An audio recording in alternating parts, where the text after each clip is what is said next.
You have to detach your sense of self-worth from this performance, from this gig, from this song, from this note, from this period, from this school year, from whatever it may be. Detach your sense of self-worth from your ability to play the trumpet completely.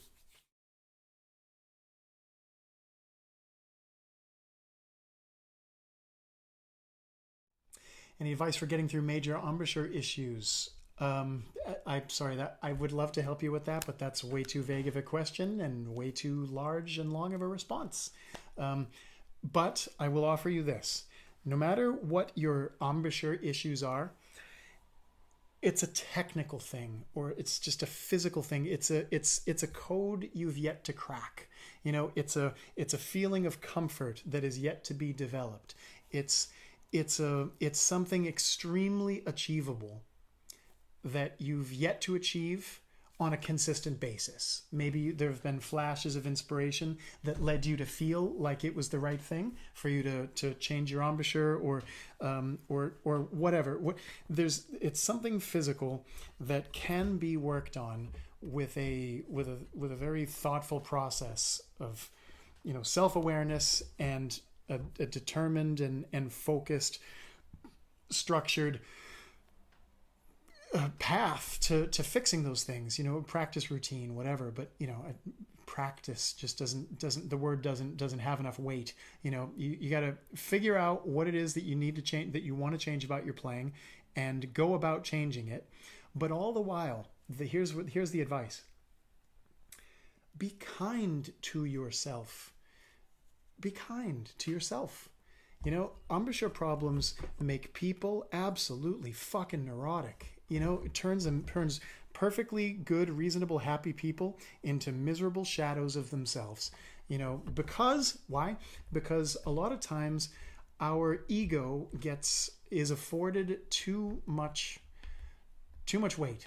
It gets too big of a say. It gets a seat at the table that it does not deserve.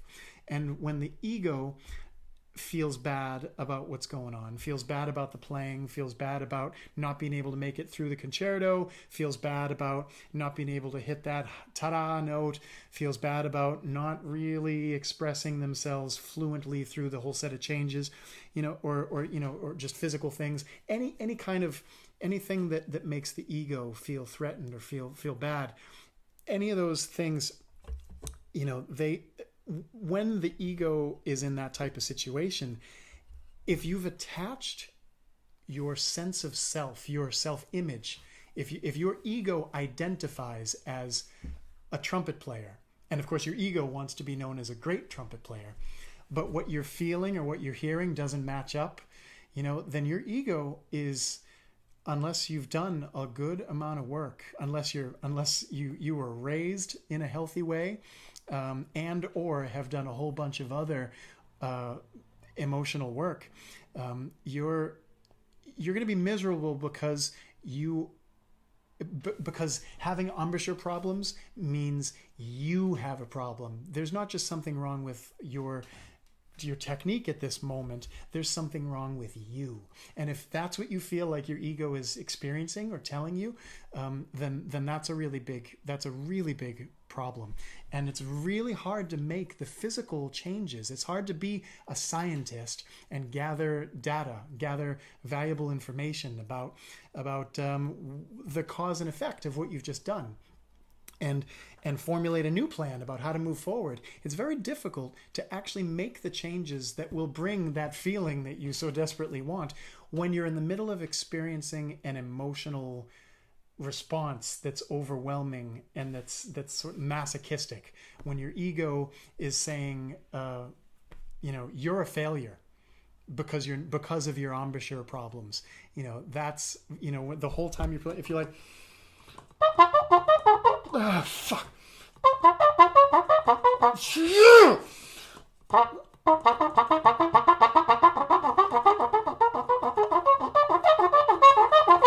Oh, I knew it was gonna suck again. God, it just keeps sucking.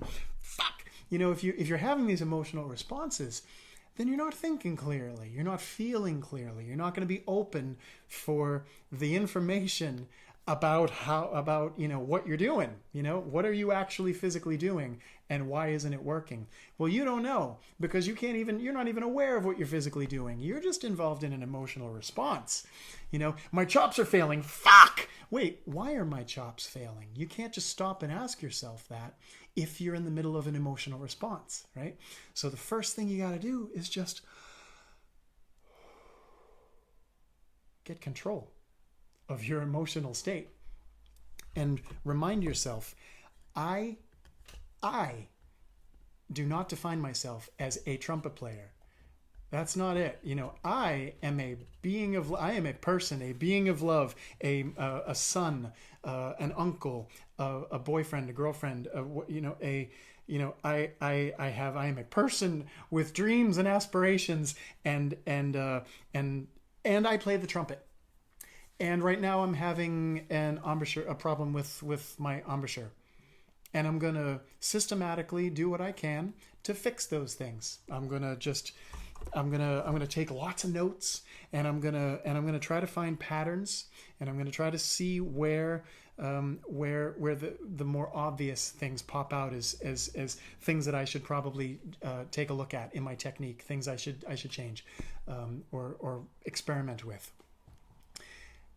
You gotta do. It starts with taking a breath, being kind to yourself, and not just succumbing to the emotional response of failure. Not letting your ego torture you because it's not satisfied with where you're at. That's really, really huge. That is a really big, really important piece of advice that you've got to detach your self-worth from the current state of your playing. I'm going to repeat that.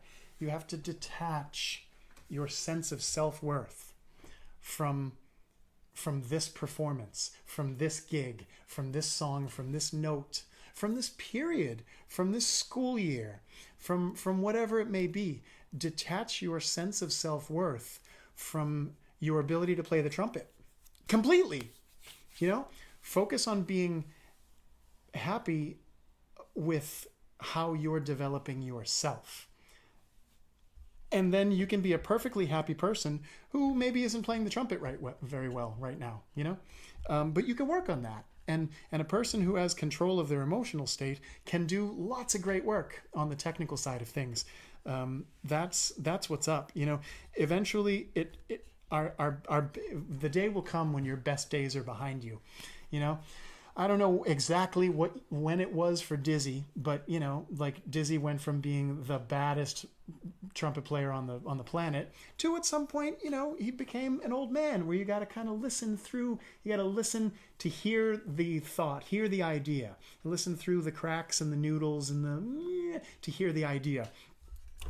But he still went on stage every night and still, was a being of love and light for so many people, and lifted up so many careers, kept a band on the road, kept being there front and center as an old ass man standing on stage way past his prime, and I would have loved to. I would like to have conversations, as sensitive as they are, with trumpet players who are past their prime, and to see how they deal with the emotional responses that come up with not being able to achieve something that they were once able to achieve. You might as well start practicing for it now, basically, is what I'm saying. Is if you feel like your value, your worth as a human being depends on your ability to play the trumpet, then one day you're going to fucking crash and burn. But if you have a different metric for your self-worth, then you can be kind to yourself during the of course, the potentially very stressful process of changing your technique. But at least if you can do it with some compassion for yourself and some understanding that, obviously lots of people say this isn't an easy instrument, so I guess I should cut myself some slack. Then you'll be able to make improvements a lot better.